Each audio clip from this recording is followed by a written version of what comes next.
The International Nelson Mandela Day this year is under the theme Acting to Bring About Change. Among the themes that Nelson Mandela stood for was pan-Africanism. He reminded us that as long as gross poverty, injustice and gross inequalities persist in our world, none of us will have real rest. Now, with economic hardship in South Africa, a home to many has in the recent past been a bred for xenophobia. The most recent involving a diplomatic spat with Nigeria, another economic giant in Africa. We take a look at the impact of this on the two nations with Monday Ubani, legal practitioner and former president of the Nigeria Bar Association, NBA, who joins us now from Lagos. Barrister Ubani, a warm welcome to you. Thank you for joining us. As a Nigerian, how do you feel about the celebration of Mandela's Day every year? Well, the position of things with us in Nigeria with regards to what concerns Mandela is that Mandela was a colossus. Mandela was one of the best things that could happen to the African continent. Mandela represents integrity. Mandela represents everything that's supposed to be good about the African continent. And he is a role model, a man that every African should be very proud of. He represents everything about us in terms of quality, in terms of character.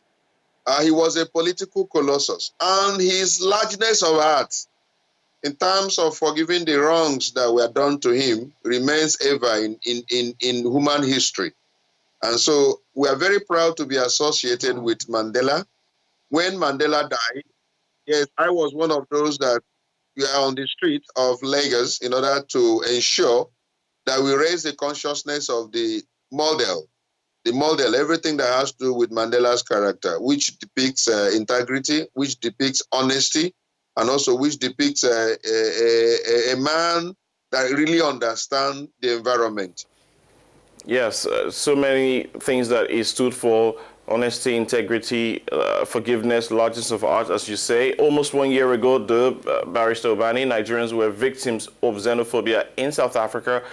Do you think that those events have changed the narrative concerning Nelson Mandela, or in fact, South Africa as a whole? The narrative about South Africa has really changed, but not of that of Mandela. Mandela is a very unique human being who stood for peace, who stood for brotherhood. And maybe it was even his character that attracted the part that Nigeria played in the liberation struggle of the South Africans, because Mandela was really a pan-Africanist. And so the idea of whether Nigerians have changed the love and the kind of cultic, followership of Mandela, whether he has changed by virtue of those attacks by the South Africa, I don't think there is any change whatsoever about the perception of Mandela.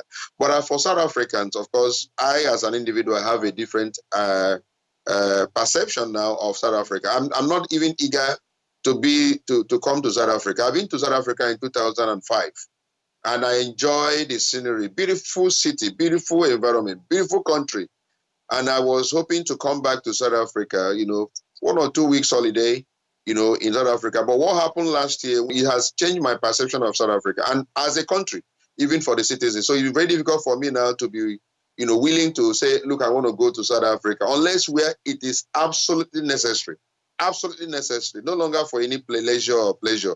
I won't be interested in going to South Africa for anything whatsoever, honestly, because that attitude that they displayed and that hatred that is still continuing is something that gave me a very, very big nightmare, and then that they suddenly forgot all the role that Nigeria played in the liberation of South Africa is something that I cannot fathom. It would be wrong for South Africa now to be epitome of injustice, by killing people who are even innocent and all that. So I think that the government itself has to be very effective in educating the people, a serious advocacy that we must love one another.